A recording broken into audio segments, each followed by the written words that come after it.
કે દુઃખ તમારા કર્મોના અધીન જ છે.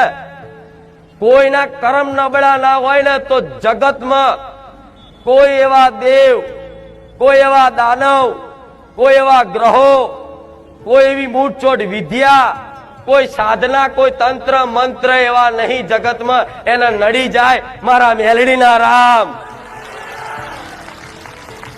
હજારો હાથ વાળો મારો નાથ બેઠો છે, મારો રામ બેઠો છે.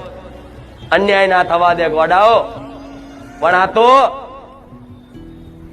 આ શંકાઓ મગજમાં થાય છે ને, અમને કશુંક નડે છે, પેલી માતા નડે છે, આ માતા નડે છે, તો આ રાત દાડો ઊંઘ નહીં આવતી, ચિંતા થાય છે. જાત જાતના ઊંઘમાં ભૂત દેખાય, ચુડેલ દેખાય, છાતી પર ચડી બે હે.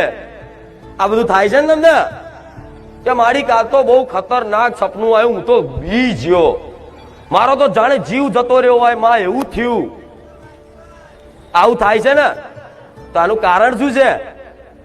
જે મને મેરડીને માનતો હોય ને એના આવા સપના આવે ને તો સપનામાં હું મેરડી બચાવવા આવું, દીકરા હું તારી મેરડી બેઠી છું. આ વાતનો